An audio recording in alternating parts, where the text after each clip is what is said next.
Hello everyone. तो आज हम लोग नया लेक्चर स्टार्ट करते हैं। आज का जो टॉपिक है that is non cooperation movement and खिलाफत आंदोलन। स्टार्ट करते देखते हैं क्या होता है इसमें। तो ये अराउंड नॉन कॉपरेशन और खिलाफत आंदोलन जो चलता है का जो टाइम पीरियड अराउंड विच ये सब चल रहा होता है भारत में, दैट वाज 1919 से 1922 तक। तो सबसे पहला क्वेश्चन ये उठता है, इससे पहले कि हम समझे कि खिलाफत क्या था, नॉन कॉपरेशन क्या था, ये उठता है कि कौन कौन सा फैक्टर था that led to the launch of non cooperation Khilafat आंदोलन। ये मूवमेंट लॉन्च करने के पीछे कौन सा फैक्टर्स रेस्पॉन्सिबल थे। तो जो सबसे पहला था ये वो था economic situation of the country, जो कि वर्ल्ड वॉर वन के बाद काफी महंगाई था, इन्फ्लेशन था, और लोगों को यहाँ पे काफी इकोनॉमिक हार्डशिप सफर करना पड़ रहा था, जिसके कारण एंटी ब्रिटिश एटीट्यूड जो है वो काफी बढ़ गया था लोगों के बीच में। दूसरा कारण ये था कि रॉलेट एक्ट और जलियांवाला बाग मैसेकर जो हुआ था, उसके कारण जो ब्रिटिश का अनसिविलाइज्ड और ब्रूटल फेस था फॉरेन रूल का, वो सामने आ गया था लोगों के। Third was the Hunter committee का जो रिपोर्ट था वो एक तरह से व्हाइट वॉश कर दिया था जो भी पंजाब में हुआ। फोर्थ, मॉन्टेग्यू चेम्सफोर्ड जो कॉन्स्टिट्यूशनल रिफॉर्म्स का प्रॉमिस किया गया था सेल्फ गवर्नमेंट के लिए, उसमें बस कुछ नहीं, एक लॉलीपॉप थमा दिया गया था भारतीयों के हाथों में। और ये जो सिस्टम ऑफ डायरकी वगैरह इंट्रोड्यूस हुआ था तुम्हारा मॉन्टेग्यू चेम्सफोर्ड में गवर्नमेंट ऑफ इंडिया एक्ट 1919 में, it could not satisfy the demands for Indians of और सेल्फ गवर्नमेंट, मिला तो कुछ नहीं। So post first world war period में हमें देखने को मिला कि प्रिपरेशन शुरू हो जाता है on the ground for common political action by Hindus and Muslim. तो यहाँ पे हमें देखने को मिला था किस तरह टर्की को भी तोड़ दिया जाता है एंड ऑल, तुम्हारा खिलाफत में आगे हम लोग देखेंगे। और मुस्लिम्स और हिंदू फिर से एक बार यूनाइट होना शुरू होते हैं। ऐसे एटमॉस्फेयर में एक खिलाफत इशू इमर्ज होता है which was developed around historic non cooperation movement. तो खिलाफत इशू एक बार यहाँ पे इमर्ज होता है जिसके इर्द गिर्द नॉन कॉपरेशन मूवमेंट का कंडक्ट होता है भारत। तो अब देखते हैं यहाँ पे ये खिलाफत इशू था क्या जिसके कारण नॉन कॉपरेशन मूवमेंट हुआ। तो खिलाफत इशू यहाँ पे हम लोग देखते हैं। तो जो सुल्तान ऑफ टर्की होते थे, सुल्तान ऑफ टर्की होते थे, वो तुम्हारा इस्लाम के हेड होते थे, स्पिरिचुअल हेड होते थे तुम्हारा इस्लाम के, जिसे कैलिफ बोला जाता था या खलीफा बोला जाता था, मैंने मिडाइवल में भी पढ़ा है। तो फर्स्ट वर्ल्ड वॉर में जो ऑटोमन एम्पायर था, ऑटोमन टर्की था, वो हार गया था on the hands of allies power Britain के हाथों। और जो इंडियन मुस्लिम्स थे वो डरे हुए थे कि कहीं ये अलाइज जो हैं वो खराब से ट्रीट ना कर दें खलीफा को, क्योंकि वो तो उसके इस्लामिक गुरु थे। इसलिए जो इंडियन मुस्लिम्स है वो अपने रिप्रेजेंटेटिव्स भेजते हैं वाइसरॉय के पास और ब्रिटिश प्राइम मिनिस्टर के पास, और रिक्वेस्ट करते हैं इनसे कि खलीफा को ओवरथ्रो नहीं करने, खलीफा को नहीं हटाने, और ना ही ओटोमन सुल्तान को ब्रेक करने, ओटोमन एम्पायर को ब्रेक करने। आज हमें जो दिखता है तुम्हारा टर्की, वो काफी ओटोमन एम्पायर वो काफी बड़ा था, ऑस्ट्रिया हंगरी जो यूरोप में छोटे छोटे देश है वो सब मिलकर एक एम्पायर था। तो दैट वाज ओटोमन एम्पायर, उसे तोड़ दिया गया। तो यहाँ पे रिक्वेस्ट होता है कि आप खलीफा को ओवरथ्रो नहीं करोगे और ना ही ओटोमन एम्पायर को तोड़ोगे, और खलीफा को अलाउ किया जाएगा कि वो अपना कंट्रोल जो है मेंटेन रखे इस्लामिक रिलीजियस प्लेसेस पे, जैसे कि मक्का पे या मदीना पे।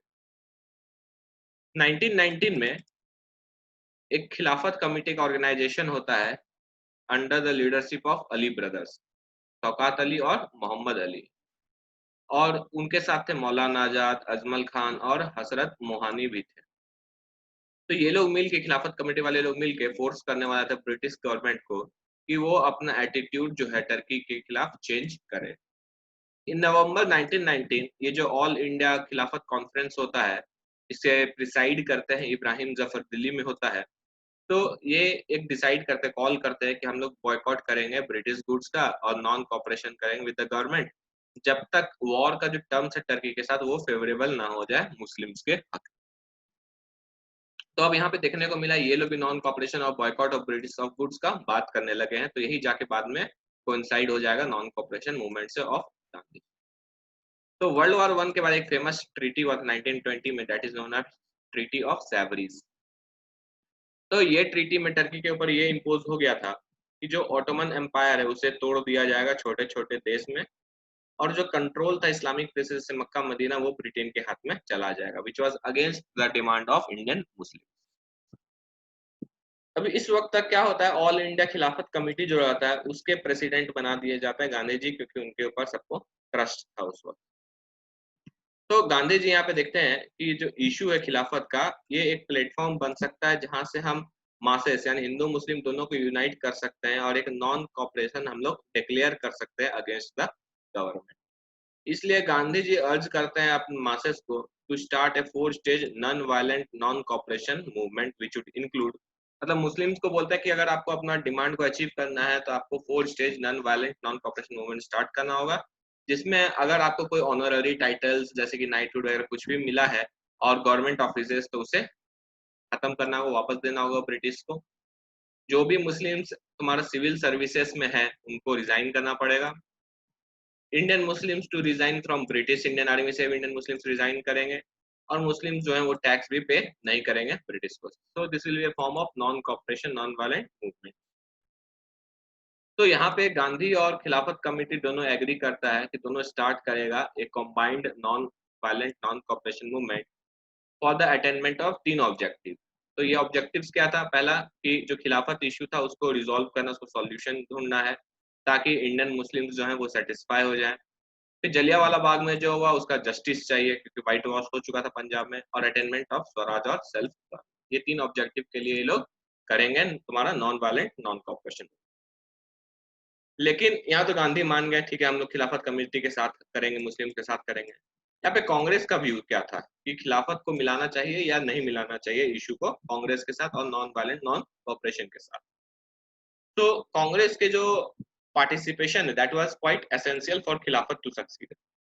अगर खिलाफत इशू का सॉल्यूशन चाहिए तो कांग्रेस का पार्टिसिपेशन होना जरूरी है, because that was the major party at that time in India.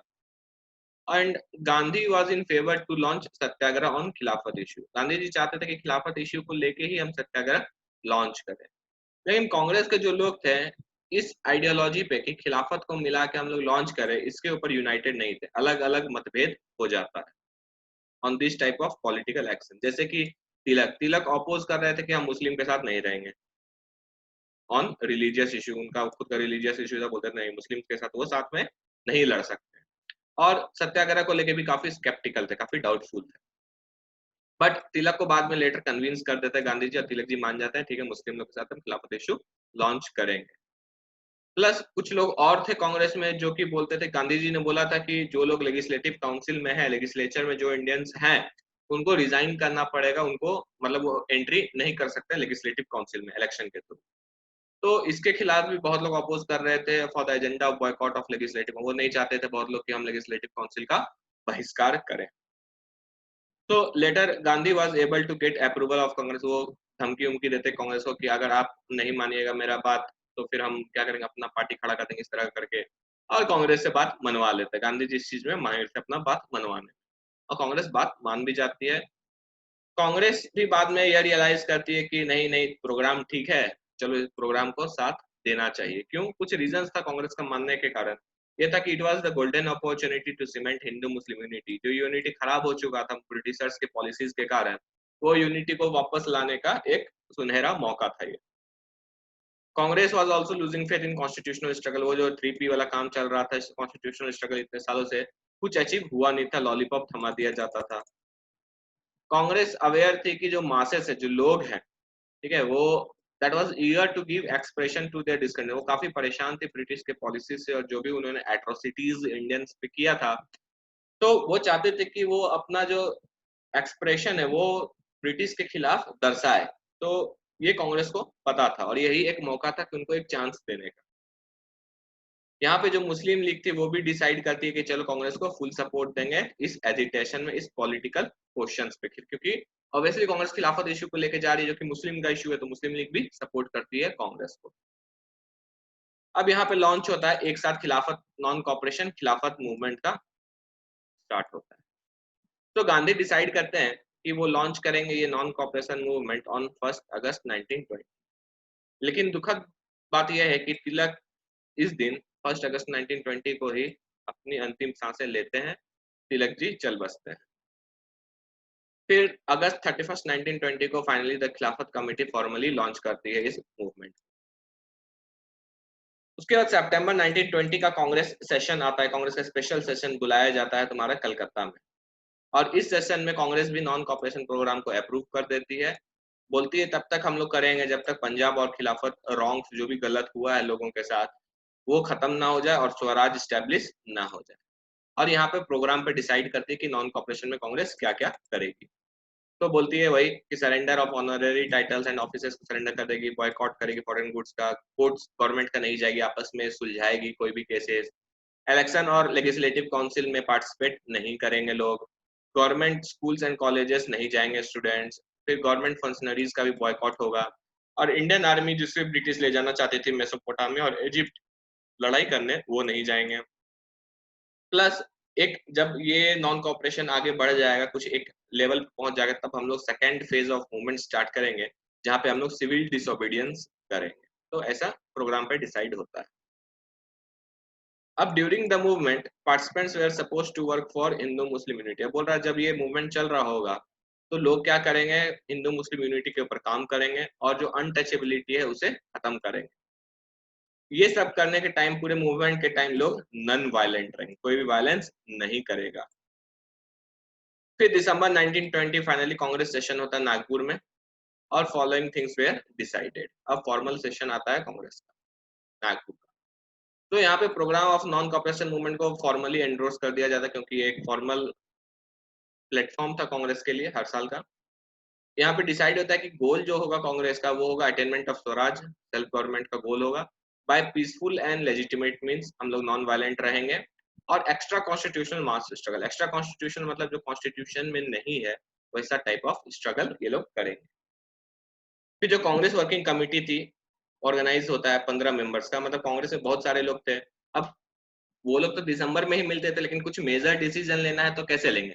तो कांग्रेस से 15 इंपॉर्टेंट लोग को लगभग लगभग चुना जाता था जो कि कोई भी इंपॉर्टेंट इश्यू पे हमेशा मिलते रहेंगे। सो ये आज भी है, कांग्रेस वर्किंग कमेटी आज भी एग्जिस्टिंग है और आज भी कांग्रेस में काम होता है इस तरह।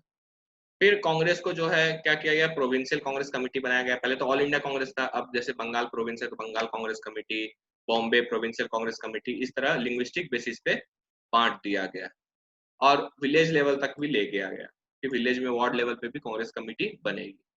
और जो एंट्री फी था कांग्रेस में कि कांग्रेस का अगर किसी को मेंबर बनना है, पहले बहुत ज्यादा था, उसे रिड्यूस करके 4 आना कर दिया गया है।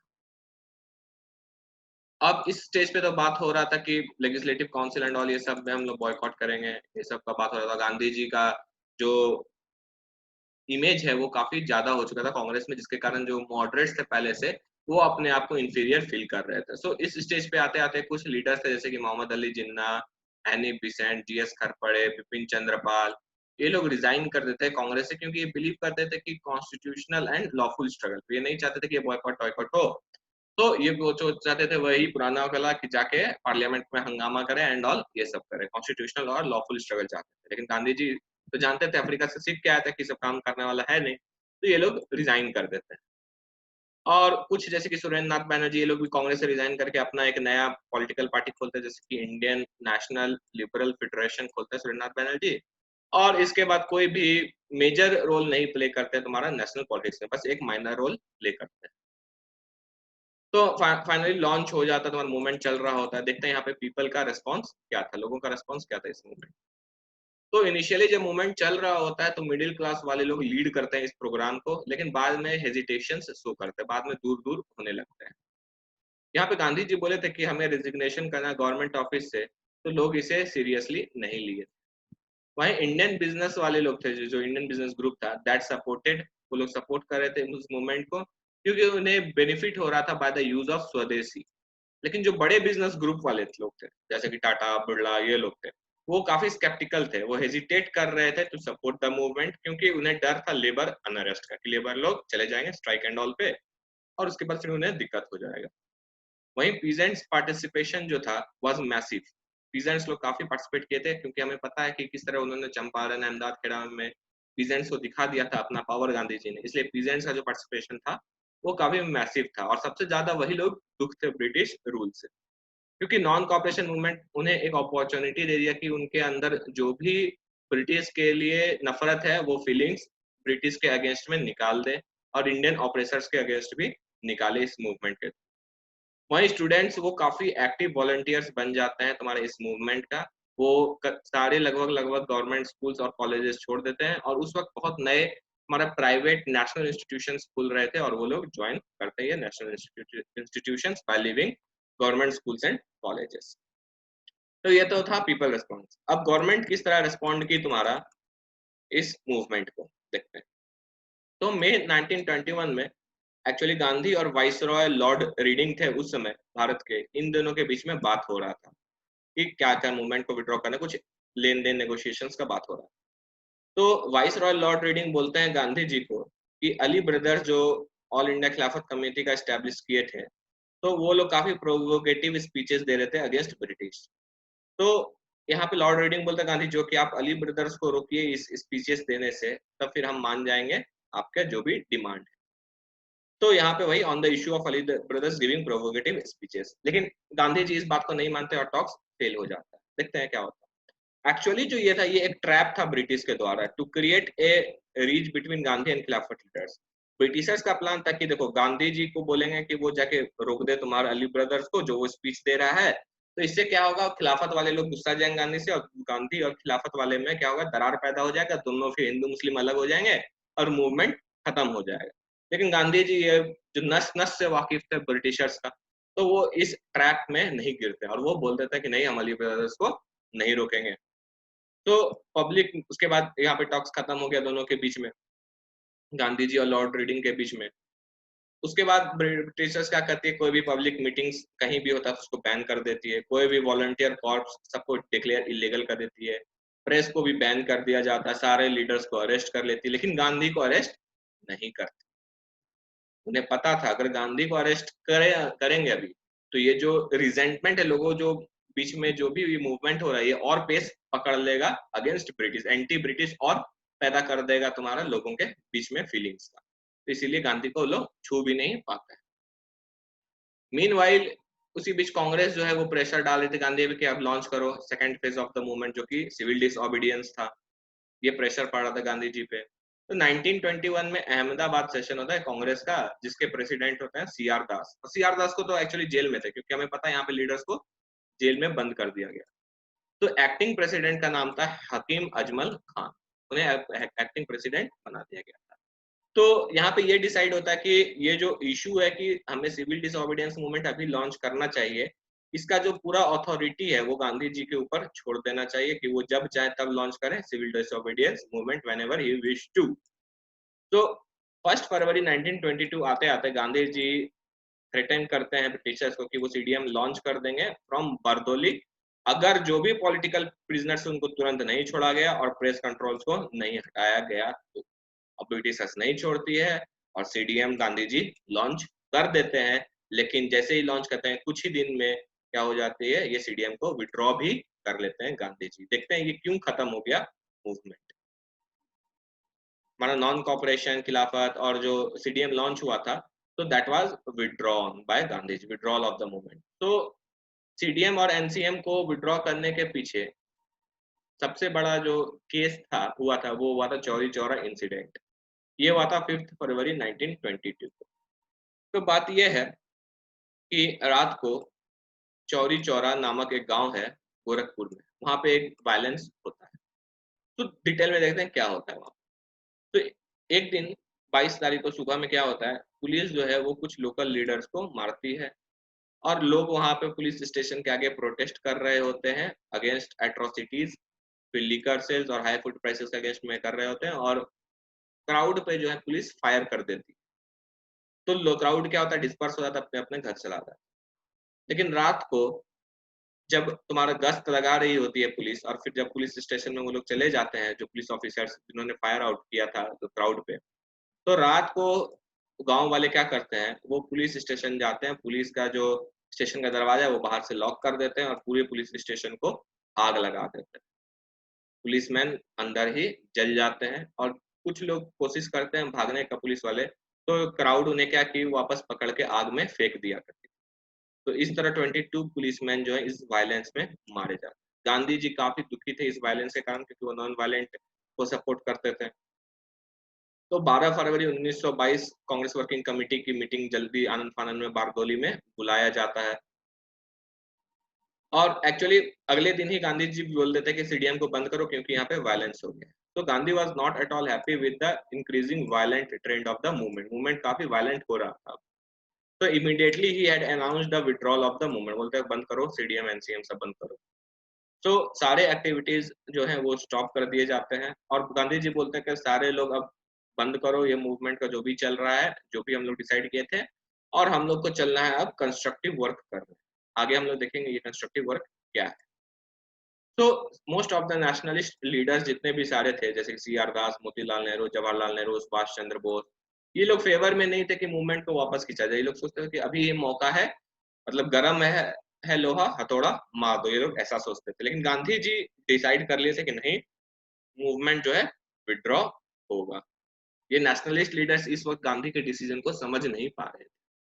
तो गांधी, हम मैंने पहले भी बताया था कि यहाँ पे एक कहावत है कि कभी कभी पॉपुलर लीडर्स को जो है वो एक ऐसा डिसीजन लेना होता है जो कि काफी अनपॉपुलर हो उनके फॉलोअर्स के बीच में। तो गांधी जी ने भी यही किया यहाँ। बट क्वेश्चन उठता है why Gandhi withdrew the movement. उन्हें क्या लगा जो उन्होंने, जिसके कारण उन्होंने ये मूवमेंट को विड्रू कर लिया। तो गांधी को यहाँ पे यह महसूस हुआ कि जो लोग है, जो मासेस है, वो अभी तक समझे नहीं है मेथड ऑफ नॉन वायलेंस, कि वो वायलेंट कर रहे थे, गांधी को अभी तक समझे नहीं है। कॉलोनियल रिजीम जो ब्रिटिशर्स थे, वो आसानी से कोई भी वायलेंट मूवमेंट को सप्रेस कर सकती थी। वो बोलती कि देखो ये लोग आर्म्ड मूवमेंट कर रहे थे तो इससे स्टेट को खतरा होता है, इसलिए हमने रूथलेसली दबाव में डाल के आर्मी को लाके वायलेंट मूवमेंट को सप्रेस कर दिया गया। तो गांधी जी ये बात को समझते थे। वो जानते थे कि अगर नॉन वायलेंट होकर तरीके प्रोटेस्ट करेंगे तो ब्रिटिशर्स नहीं छू पाएगी उनको, और नहीं छू पाएगी तो उनकी जीत ऐसे ही है। लेकिन अगर वायलेंट करेंगे तो ब्रिटिशर्स आएगी, उन्हें मारेगी और मूवमेंट को तुरंत में गिरा देगी सप्रेस करके। तो गांधी जी ये बात समझ रहे थे।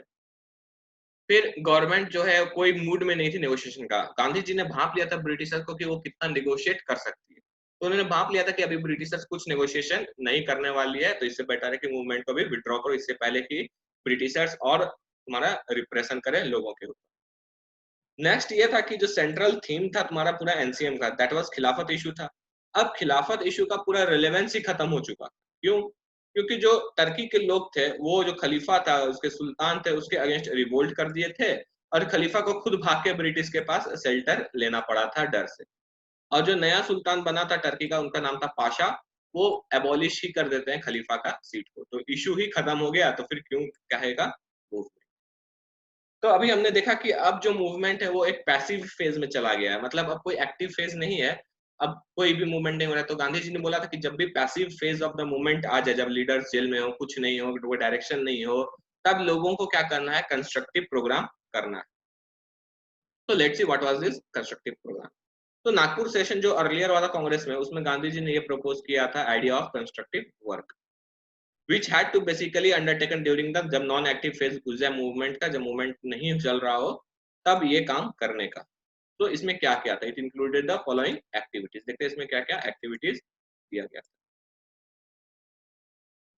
तो इसमें जो था, सबसे पहला ये काम करना था लोगों को non active phase of the movement में, कि स्वदेशी और बॉयकॉट करना था of foreign goods, promoting indigenous industries like khadi, promote better agricultural activities, establishment of banks in villages for extending rural credit, फिर एनिमल हस्बेंड्री और पोल्ट्री को promote करना था, welfare of the tribals, lower caste people, forestry को promote करना था, फिर construction of roads को करवाना था with the fund of Congress, फिर अंडरटेकिंग अवेयरनेस कैंपेन कराना था रिगार्डिंग हेल्थ एंड हाइजीन।